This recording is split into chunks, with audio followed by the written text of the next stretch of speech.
Dexter and Rana join me now from New York and New Delhi. Welcome to you both. Dexter, if I could just start with you. Just tell me what it was like to be there trying to tell this story, seeing how Kashmir was being explained to the Indian people and wanting to try to figure out whether that was really what was happening. What made you enlist Rana? Well, foreigners weren't being admitted to Kashmir. I mean, it's completely locked down. And it's part of this kind of larger story, not just about Kashmir, but about what the Hindu nationalist government is doing to Muslims in India. And I thought that Kashmir was a kind of exhibit A. I wanted to see it. I mean, as it turned out, we just got on a plane and went, and walked on out of the airport. So it wasn't all that difficult. But no one else had managed to get in there. And when we got in there, it was pretty shocking. I mean, it was pretty much what your viewers just saw. Total lockdown. Everybody, the Kashmiris cut off from the rest of the world, and Kashmiris cut off from each other, and very, very depressing. Soldiers everywhere. Rana, it is, really difficult for, as Dexter said, certainly for those of us even outside of India, even further afield. You just don't know what's happening. And, you have been reporting on Narendra Modi, on as we said, the violation against Muslim minority in India. What were you looking for in Kashmir? Because clearly a different story was being broadcast on Indian state media.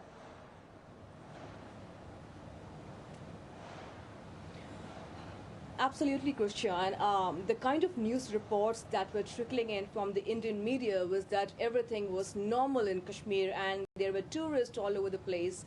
As somebody who has been reporting on Narendra Modi for the last 14 odd years and somebody who has witnessed his majoritarian pro-Hindu politics, I knew that this was another exercise in basically establishing his Hindu nationalist supremacy, because Kashmir also happens to be the only Muslim majority state in India at this point of time. So on the 4th of August, the government of India revokes a special status where every democratic leader in the country has been put behind bars. There is no internet, there is no connectivity. Kashmiris have no means to communicate with anybody in the world, and a decision has been taken on their behalf.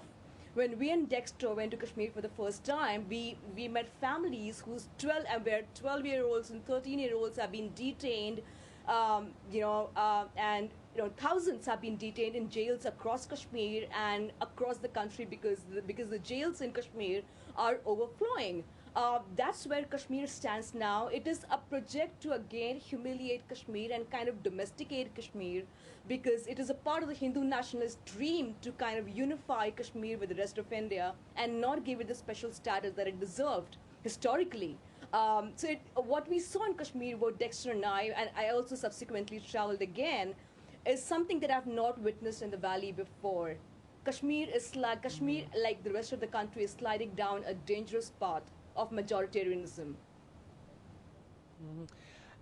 Obviously the Indian government, who we keep trying to get on this program to put their side across, and we've had no luck up until now, we keep asking, but they obviously deny all the claims of harshness and violation of rights and all the things that you and others now have been reporting about. And Narendra Modi, as you remember, was in the United States in September. And in fact, he was at a rally with a lot of Indian Americans in Houston, Texas. President Trump was with him, and he took that moment to rally the expat community against this special Article 370 that gave Kashmir its special status. Let's just play what he said and we can discuss it. Article 370. Article 370 deprived the people of Jammu, Kashmir and Ladakh of development and equal rights. The forces fanning terrorism and separatism were exploiting the situation. Now, the same rights that were given by the Constitution of India to the rest of the Indians have now also been given to the people of Jammu, Kashmir and Ladakh. And Rana, you know, it is said, and you've reported and others have, that India, since the election of Narendra Modi back in 2014, has become a much more difficult place for the Muslim minority to live. Just tell us about what you know and your own experience briefly.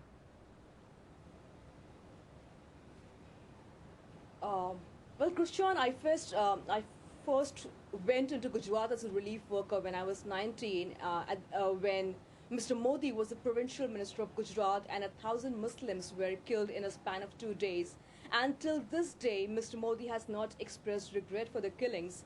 The Supreme Court of India, the highest constitutional body, has called Mr. Modi a modern-day Nero who looked the other way, where innocent children and women were being burnt alive. Till this day, Mr. Modi has not commented. There's not a single interview that he has given to the media on the Gujarat riots. There were multiple extrajudicial murders of Muslims who were labeled as terrorists, and as it transpired later, they were all innocents. So since 2014, since Mr. Modi has assumed power, almost on an everyday basis, you see the humiliation of the Indian Muslim who has been othered in various forms. Muslims are being lynched on the streets of the country on accusations of consuming beef. You have the Babri Masjid, which was raised in 1992. The Supreme Court of India has now given the land to the Hindus to build a grand temple. Today, as we talk, the Prime Minister of the country has brought in the most unconstitutional bill in the Indian Parliament, which is the Citizenship Amendment Bill, which grants citizenship to all persecuted minorities in the neighboring countries except Muslims. Nothing more constitutional has ever taken place in the sanctum sanctorum of the Indian Parliament. This is the first time India is witnessing this dark era wherein Muslims are humiliated every day. They are lynched, when they step out to protest.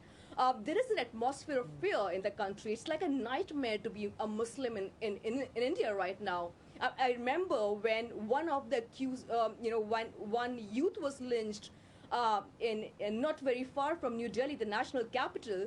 The civil aviation minister of the Modi government went and garlanded the accused who lynched Muslims. Now that's how brazen it has been in Mr. Modi's regime in the last 6 years, and it's only getting worse by every day.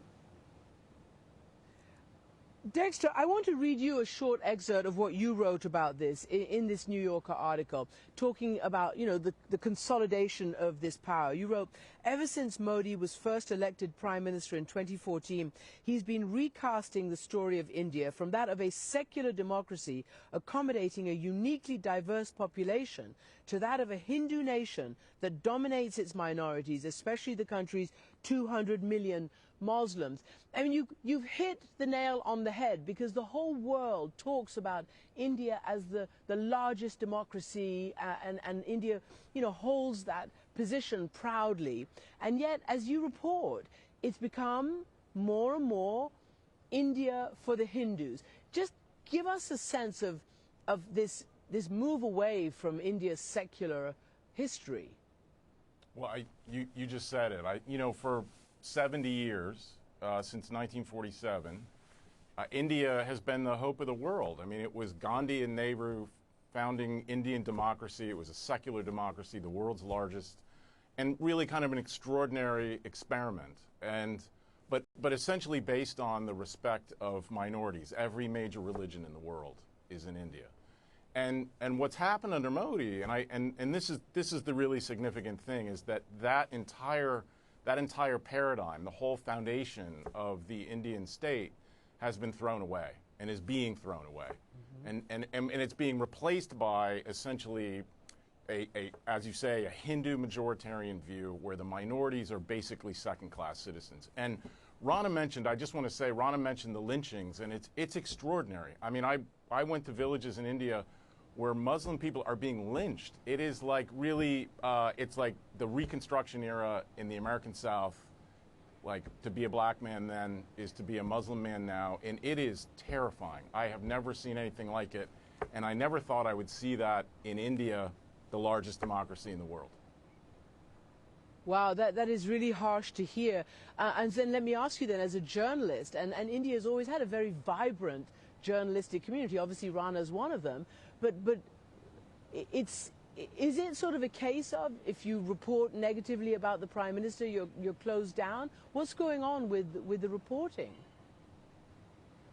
Well, Modi has very effectively basically silenced or crushed or squeezed the independent media around India. And it's been an extraordinary development that has gone largely unnoticed. And basically the way that he's been able to do that is that unlike say in the United States, most of the major Indian television, internet, newspapers, they rely heavily on government advertising. And so the Indian government has cut them off. And then as for private advertising, they've squeezed the businesses and said, we want you to stop advertising in this newspaper. We want you to get rid of this editor. We want you to stop advertising on this television channel. Mm-hmm. And Indian businessmen have basically, the business community has fallen into line. And so what's happened is that when you have a situation like in Kashmir, the Indian media goes along largely. They just parrot the government line. And so there's only very few journalists like Rana left who are brave enough and willing to try to tell the truth. Well, thank you both for this incredible window into what's happening. And again, we do try to get the Indian government view and their perspective, and we'll continue trying. But Dexter Filkins, Rana Ayyub, thanks for joining us.